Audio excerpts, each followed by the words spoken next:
నమస్కారం, సుఖీబావుకు స్వాగతం.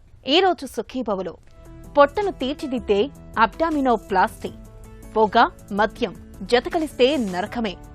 శాకాహారుల protein foods ఇవే. తలకు తగిలే దెబ్బలు ఎందుకు ప్రాణాంతకం? ఇంకా హెల్త్ టిప్, బరువు తగ్గినా పొట్ట తగ్గట్లేదని బాధపడుతూ ఉంటారు కొందరు. కాన్పు తర్వాత కూడా పొట్ట బాగా జారిపోయిందని మదనపడుతూ ఉంటారు మరికొందరు. పొట్ట తగ్గకపోవడం, జారినట్టుగా కనిపించడం అనేది నిజానికి అద్దంలో కనిపించే సమస్య మాత్రమే కాదు, చాలాసార్లు మన ఆత్మవిశ్వాసానికి కూడా గండి కొడుతూ ఉంటుంది. ఆహార వ్యాయామాలతో కూడా కరకని పొట్టకు ఆధునిక వైద్యంలో నేడు అబ్డామినోప్లాస్టీ రూపంలో ఒక చక్కటి పరిష్కారం ఉంది. పొట్టను తీర్చిదిద్దే అబ్డామినోప్లాస్టీ గురించి ఇప్పుడు తెలుసుకుందాం.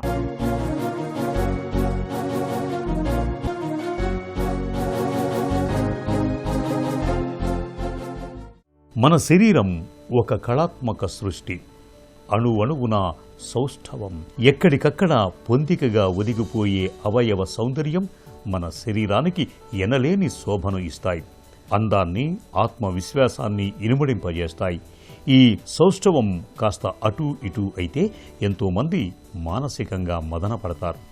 పొట్ట విషయంలో ఈ వేదన మరింత ఎక్కువగా ఉంటుంది. మనలో చాలామందికి, ముఖ్యంగా మహిళలకు పెళ్ళై పిల్లలు పుట్టాక పొత్తి కడుపు భాగమంతా జారిపోయినట్లుగా అవుతూ ఉంటుంది.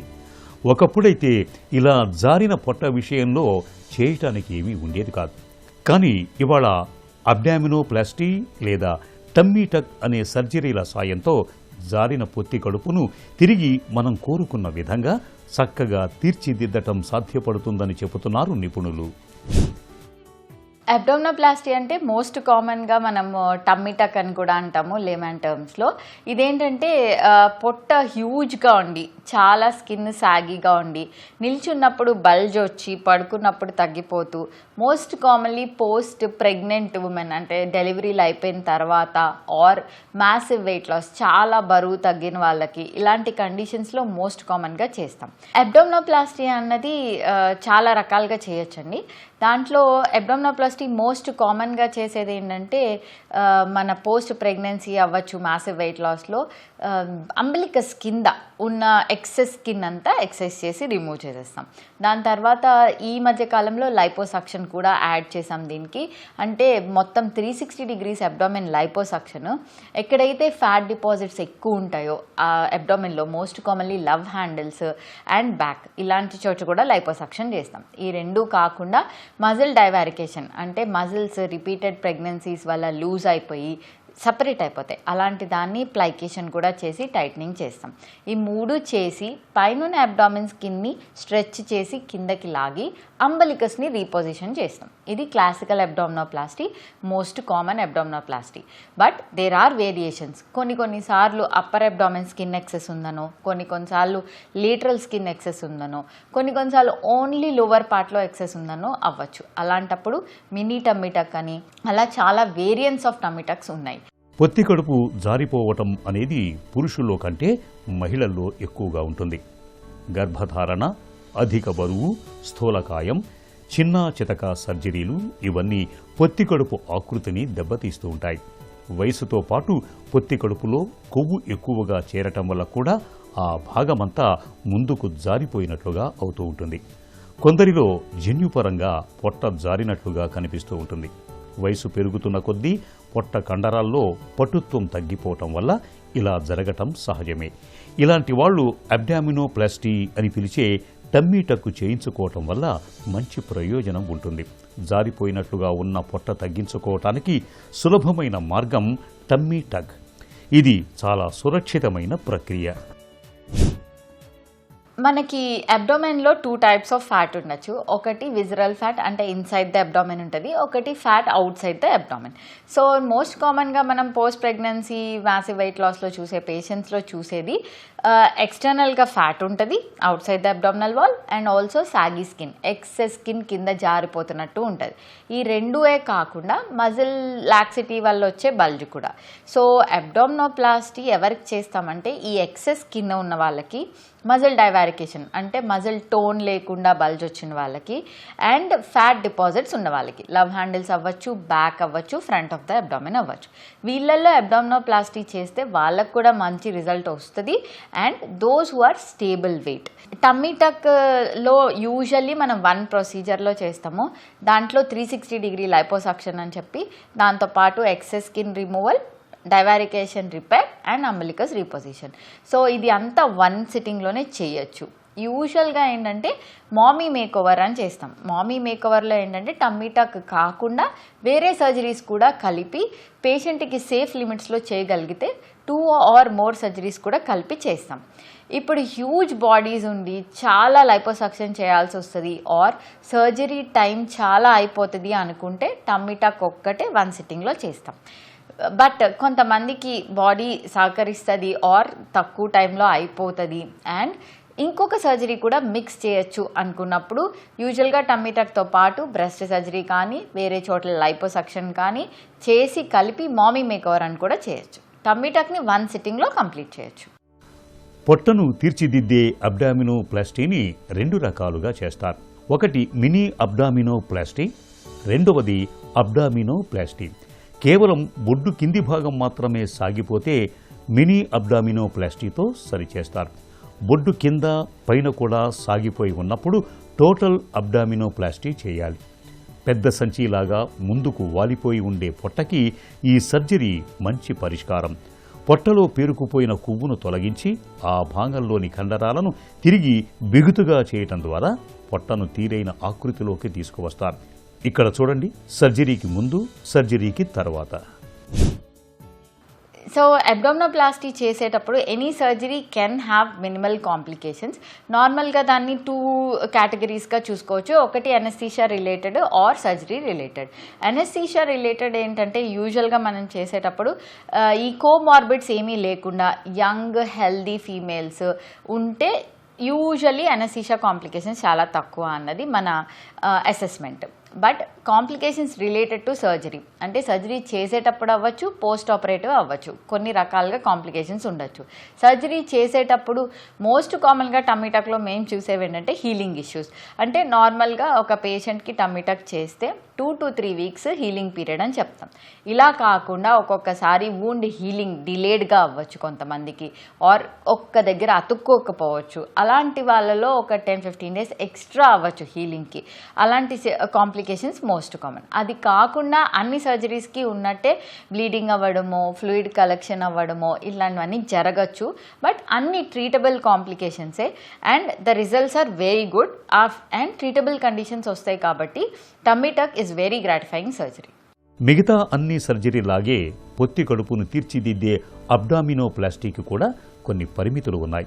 ముఖ్యంగా బరువు మరింతగా తగ్గాలనుకునేవారు, మరో బిడ్డను కావాలనుకునేవారు వెంటనే టమ్మీ టక్ చేయించుకోకపోవటం మంచిది. ఎందుకంటే ఇలా సర్జరీ చేయించాక వాళ్ళు పొందాల్సిన గరిష్ట ప్రయోజనం పొందలేరు కాబట్టి. అయితే ఇలాంటి వారికి టమ్మీ టక్ అంటే మినీ టమ్మీ టక్ మంచిది. సర్జరీతో కలిగే లాభనష్టాల గురించి, సర్జరీ తర్వాత పొట్టపై మిగిలిపోయే మచ్చల గురించి డాక్టర్తో మాట్లాడి పూర్తిగా సంతృప్తి చెందాకే అబ్డామినోప్లాస్టీకి సిద్ధపడటం అన్ని విధాలా మేలు. హెల్త్ న్యూస్ మీకోసం.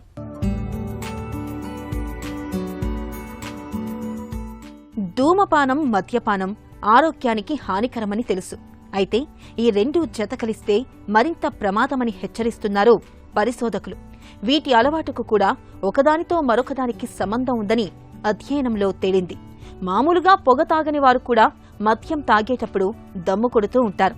ఈ రెండిటికి ఏదైనా సంబంధం ఉందా అని ఆరా తీశారు CCMBకి చెందిన పరిశోధకులు.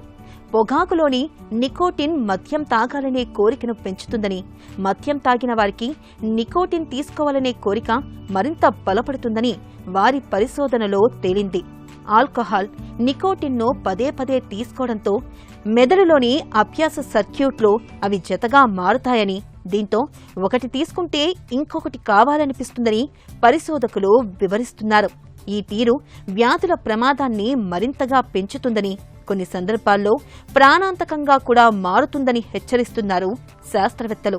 పొగ, మద్యం ఈ 2 వ్యసనాలు క్యాన్సర్, గుండె జబ్బుల ప్రమాదాన్ని పెంచడంతో పాటు మానసిక సమస్యలకు సైతం దారితీస్తాయని పరిశోధకులు వివరిస్తున్నారు.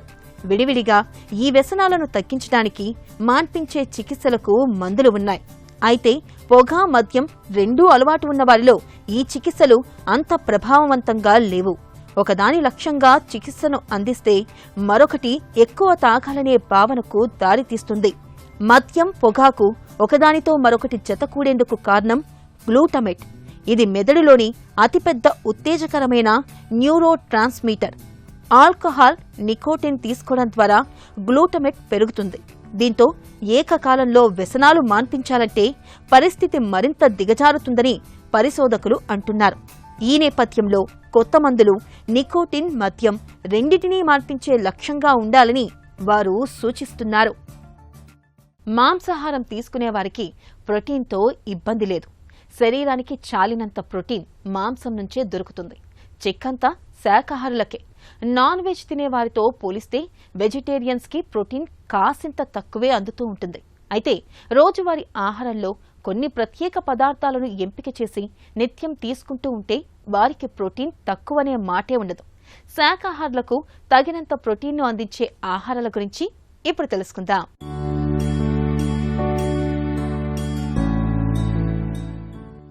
శరీరానికి తగినంత ప్రోటీన్ అందుతోందా లేదా అనే విషయంలో శాకాహారులు దిగులు పడుతుంటారు.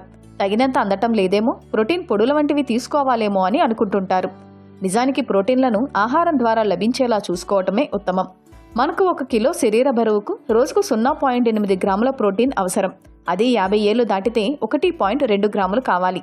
మాంసం, గుడ్డు వంటి జంతు ప్రోటీన్లలో మొత్తం 9 అమైనో ఆమ్లాలు ఉంటాయి. వీటిని శరీరం బాగా గ్రహిస్తుంది. సోయాబీన్స్ మినహా చాలా శాకాహార పదార్థాల్లో 1 అంతకన్నా ఎక్కువ అమైనో ఆమ్లాలు తక్కువగా ఉంటాయి. అలాగని నిరాశ పడాల్సిన పనిలేదు. రకరకాల పదార్థాలను కలిపి తీసుకుంటే ఒకదాంతో మరొకటి భర్తీ అవుతాయి. ఉదాహరణకు బియ్యం, గోధుమల వంటి తృణధాన్యాల్లో లైసిన్ ఉండదు. పప్పు దినుసుల్లో మిథియోనిన్ ఉండదు.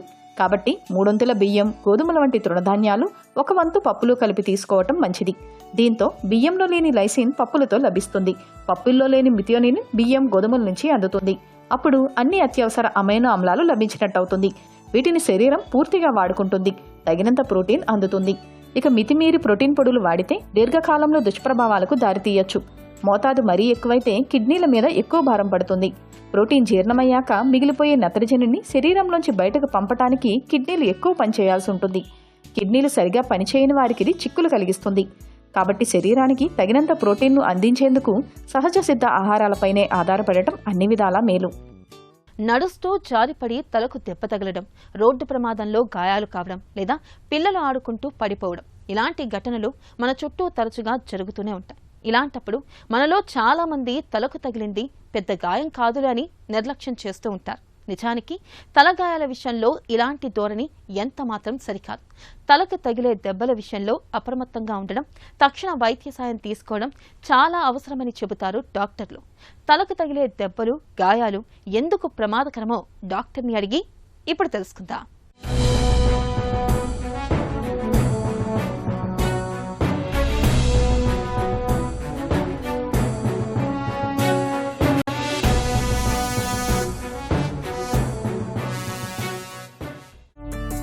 తలగాయాలు ఎందుకు ప్రమాదకరం? వీటిని ఎందుకు పట్టించుకోవాలి? మన యుద్ధాల్లో చనిపోయిన సైనికుల కన్నా ప్రతి సంవత్సరం మన భారతదేశంలో 150,000 నుంచి 160,000 మంది తలగాయాలతో చనిపోతారు.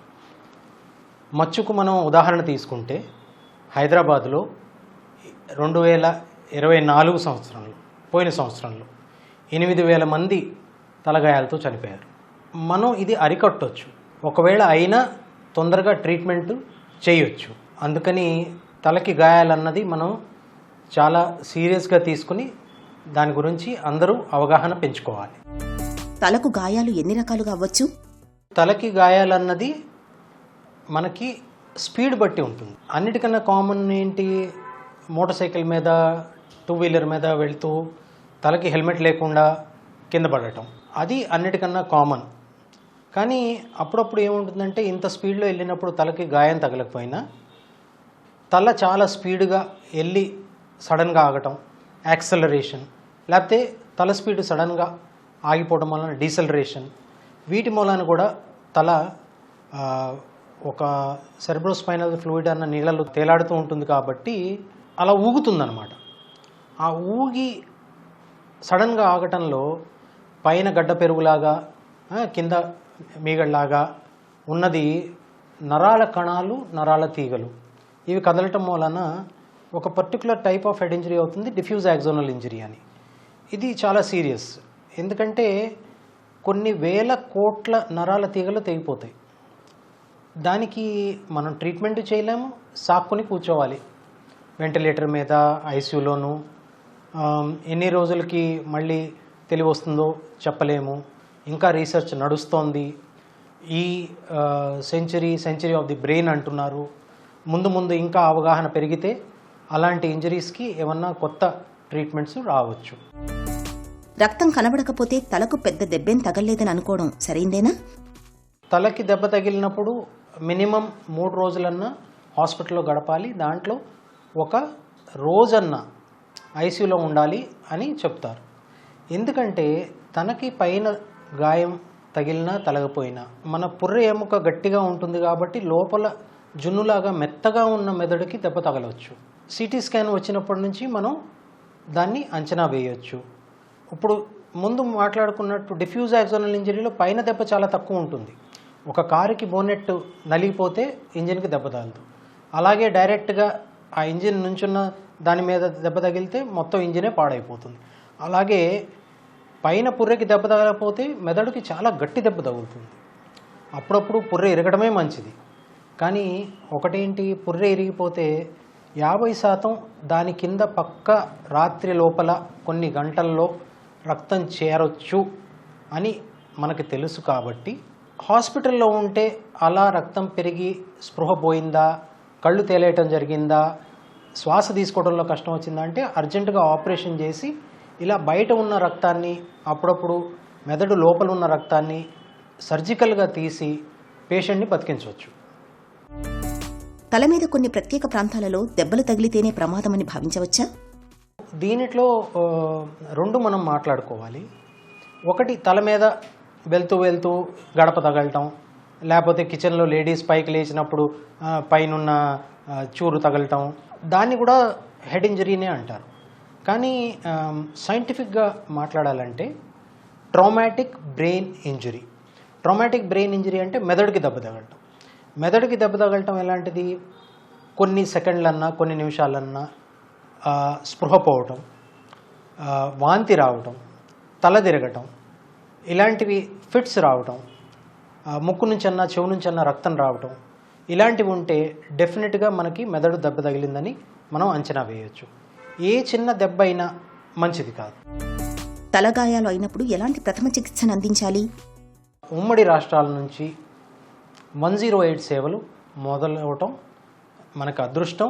మొత్తం దేశవ్యాప్తంగా ఇది వాడుతున్నారు కాబట్టి, అంచనాలు వేస్తున్నారో లేదో నాకు తెలియదు కానీ 108 అంబులెన్స్ వచ్చిన తర్వాత ఇలా దెబ్బలు తగిన వాళ్ళ ప్రాణాలు లక్షలాది సేవ్ అవుతున్నాయి. ఇలాంటిది రావడం చాలా మంచిది. దీనికన్నా ఇంకా అడ్వాన్స్డ్గా అవ్వాలని నేను మనస్ఫూర్తిగా కోరుకుంటున్నాను.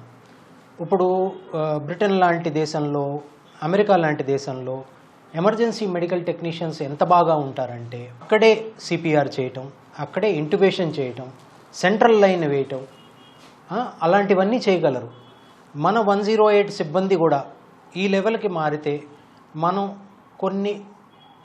ఇంకొన్ని లక్షల ప్రాణాలు కాపాడగలమని నేను భావిస్తున్నాను.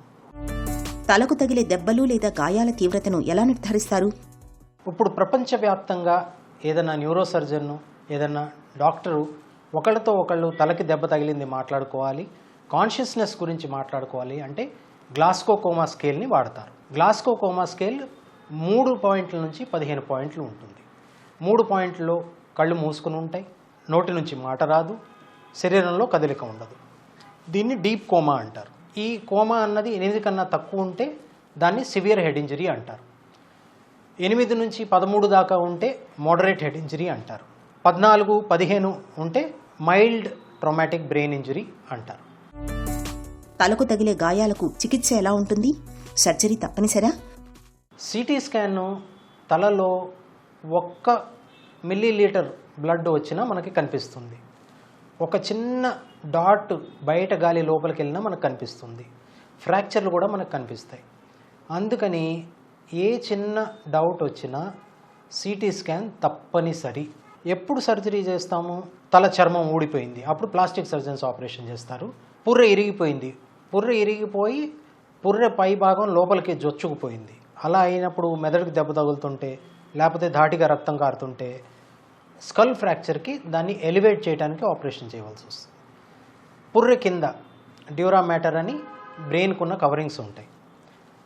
డ్యూరా మ్యాటర్ బయట రక్తం చేరితే దాన్ని ఎక్స్ట్రా డ్యూరల్ హెమరేజ్ అంటారు.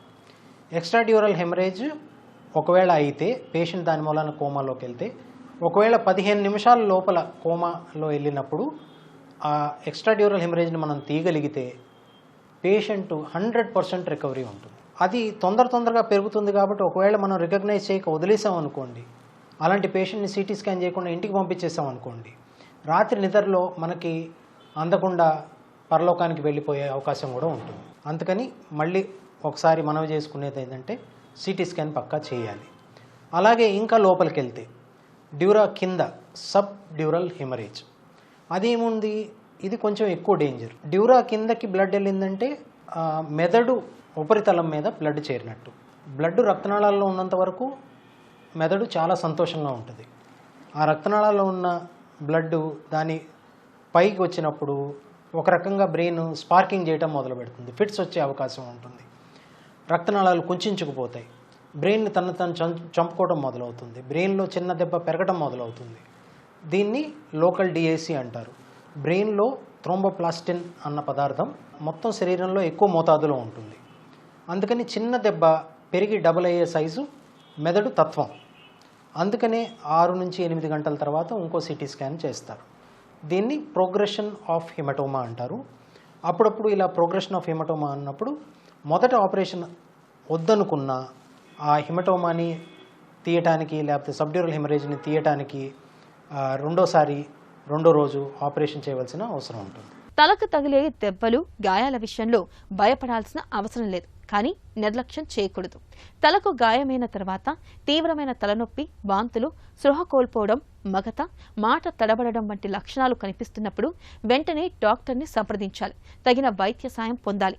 ఇక ఈ రోజు కార్యక్రమాన్ని ముగించే ముందు ఒక చిన్న చిట్కా మీకోసం. చర్మంపై పుండ్లు ఎంతకీ మానకుండా వేధిస్తున్నప్పుడు రణపాల ఆకుల్ని ముద్దగా నూరి ఆ పుండ్లపై నిత్యం పెడుతూ ఉంటే మంచి ఫలితం ఉంటుంది. మొండి పుండ్లు క్రమంగా మానిపోతాయి.